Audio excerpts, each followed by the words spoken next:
بسم اللہ الرحمن الرحیم۔ ایک میڈم اپنے اسکول سے گھر آئی۔ وہ اپنے ساتھ بچوں کے ہوم ورک کی کاپیاں لائی تھی۔ ہوم ورک میں بچوں نے میری خواہش عنوان کے تحت ایک مضمون لکھ کر اپنی میڈم کو دیا تھا۔ آج بچوں کے ان مضامین کو میڈم کو جانچنا تھا۔ گھر کے ضروری کام کے بعد اس نے کاپیاں جانچنا شروع کیا۔ اس کے شوہر قریب ہی اپنے اسمارٹ فون پر اپنا پسندیدہ کھیل کینڈی کرش ساگا کھیلتے ہوئے ٹہل رہے تھے۔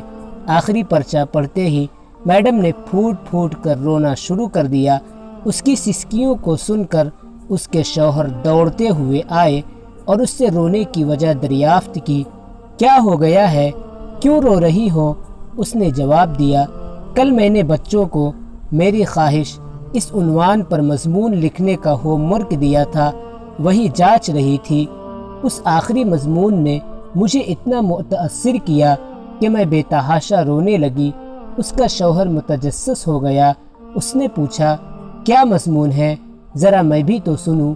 میڈم نے کہا، سنیے، میری خواہش ہے کہ میں ایک اسمارٹ فون بن جاؤں۔ میرے والدین اسمارٹ فون کو بہت چاہتے ہیں۔ وہ اس کا اتنا خیال رکھتے ہیں کہ مجھے بھی بھول جاتے ہیں۔ جب میرے والد آفس سے تھکے ماندے گھر آتے ہیں تو ان کے پاس اسمارٹ فون کے لیے تو وقت ہوتا ہے، لیکن میرے لیے نہیں۔ جب میرے والدین کام کرتے ہیں اور فون کی گھنٹی بجتی ہے تو وہ فوراً فون اٹھا لیتے ہیں، جبکہ میں کتنا ہی روؤں میری طرف دیکھتے بھی نہیں۔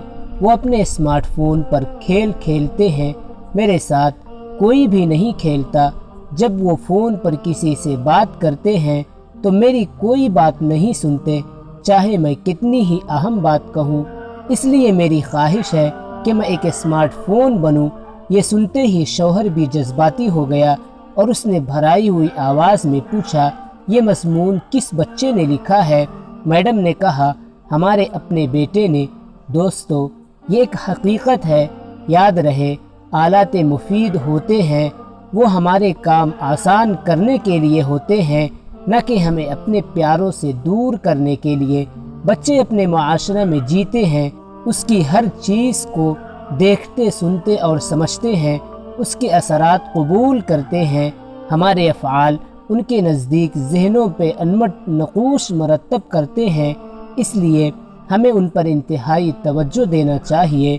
ہمارے کسی عمل سے بچوں کے ذہن کوئی منفی تأثر قبول نہ کر لیں۔